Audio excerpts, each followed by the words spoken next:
Those who enter reek of fear. In you, I sense hope.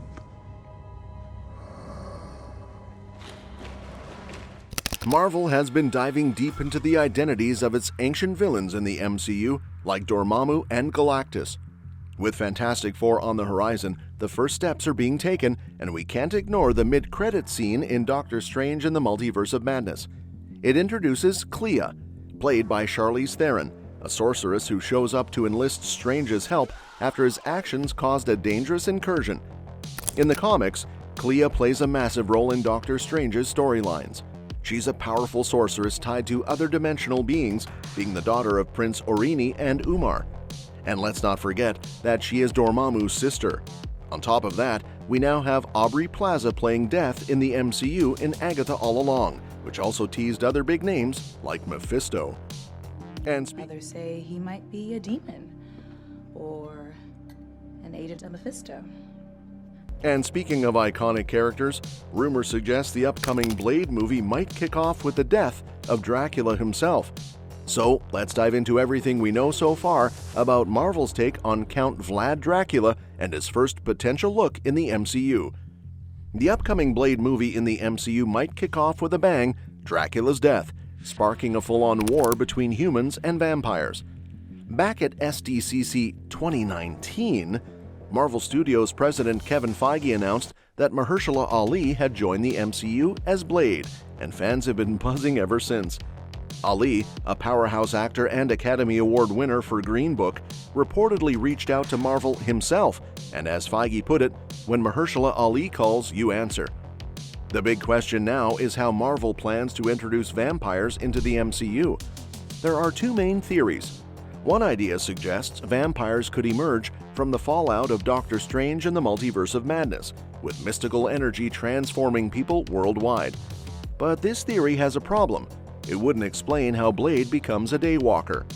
A more fitting approach would be to reveal vampires have been hiding in the MCU's shadows all along. Interestingly, there's already a subtle nod to this in Thor Ragnarok, where Korg mentions a three-pronged spear being handy if you're fighting off three vampires huddled together. While director Taika Waititi meant this as a cheeky reference to his film What We Do in the Shadows, it could also hint that vampires have been lurking in the MCU for some time. Of course, if vampires have been in the MCU all along, it raises a big question. What have they been up to? They'd need a backstory that explains their actions, or lack thereof, until now. Marvel Comics offers a potential answer in the 2010 Death of Dracula one-shot by Victor Gischler and Giuseppe Camuncoli. In the comics, Dracula isn't just a spooky myth, he's a real historical figure. Bram Stoker's novel? Just a dramatized version of actual events? Dracula was a prince of Wallachia, a bloodthirsty ruler whose cruelty inspired countless rebellions. In 1459, he was fatally wounded in battle and taken to gypsies for healing. But instead of being saved, he was turned into a vampire. Over time, Dracula became the undisputed leader of his kind, known as the strongest of all vampires. Initially, Dracula led an open war against humanity, but he eventually realized that was a bad idea. Vampires may be strong, but humans vastly outnumber them, and even vampires can die. So, Dracula decided to retreat into the shadows, spreading the myth that vampires were mere folklore. This strategy kept vampires safe while leaving humans blissfully unaware and vulnerable. Things stayed this way until the death of Dracula, where rising human populations began encroaching on vampire territories. Dracula's son, Zarus, decided the old ways weren't working anymore. He rallied several vampire clans to overthrow his father. During a vampire council meeting, Zarus betrayed Dracula, stabbing him with a wooden stake. Dracula, being no ordinary vampire, fought back, but Zarus prevailed with the help of his secret allies. With Dracula gone, Zarus became the new vampire leader and wasted no time abandoning the old ways. He led an all-out invasion of San Francisco, bringing vampires into the open and setting the stage for chaos. If the MCU takes inspiration from this storyline, it could explain not only where vampires have been, but also how Dracula's death triggers a power shift that leads to Blade's story. In the MCU, vampires could have stayed hidden on purpose, keeping humanity clueless and easy prey. This secretive existence would have been orchestrated by Dracula, maintaining the old order. Blade, in this scenario, might already be a seasoned vampire hunter operating in the shadows, fighting an enemy even Nick Fury and S.H.I.E.L.D. don't know about. But what if this hidden world was thrown into chaos? Rebel vampires could stage a coup, killing Dracula, ditching the old ways, and declaring open war on humanity. That would drag Blade out of the shadows and into the spotlight, where he'd become a key player among heroes and villains. This shift could even tie into the events of Infinity War and Endgame. Thanos' snap cut the vampire population in half along with everyone else, destabilizing their clans. Humans, meanwhile, banded together in city ruins, likely disrupting vampires' food supply. Then the Hulk's snap restored everyone, causing more upheaval, migrations, and social chaos. Amid all this turmoil, some vampires might have grown tired of their old, hidden ways and pushed for change. Adapting the Death of Dracula comic would fit the MCU perfectly. It explains why vampires have remained in the background, while the rise of Xeris adds high stakes to the narrative.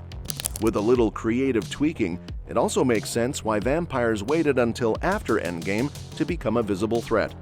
Introducing Blade and vampires into the MCU might seem challenging, but it's totally doable, especially with a solid foundation in the comics. Another option Marvel has is to introduce Dracula in Agatha Darkhold Diaries Season 2, where the series could delve deeper into the mystical and supernatural elements of the MCU. We've already seen references to ancient identities like Mephisto in the show's setup, so Dracula would fit naturally within this darker, magical corner of the universe.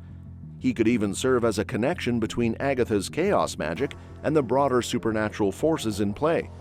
By weaving Dracula into Agatha's story, Marvel could lay the groundwork for his eventual role in Blade. Perhaps the series could reveal hints about his hidden vampire kingdom or explore his long-standing pact with other dark entities like Mephisto or Nightmare. It would set the stage for Dracula's death in the Blade movie while establishing his influence as a key player in the mystical underworld. This approach would also allow Marvel to introduce Blade subtly, possibly as a cameo or through references, tying the supernatural plot threads together before his standalone film. It's a perfect way to deepen the lore while keeping fans intrigued about the shadowy world of vampires and their growing threat in the MCU. One of the biggest priorities for the MCU is casting the perfect actor for Dracula. Personally, I think Nicholas Hoult or Bill Skarsgård would be amazing choices. Both have proven their talent in dark, intense roles, Skarsgård in It and Hoult in the recent Nosferatu movie, and they'd bring just the right edge to the character. Now, if Marvel decides not to use Dracula in Blade, there's still one big alternative: Morbius 2. While some have jokingly called Madam Web the sequel to Morbius, that's mostly because both films have faced a lot of criticism.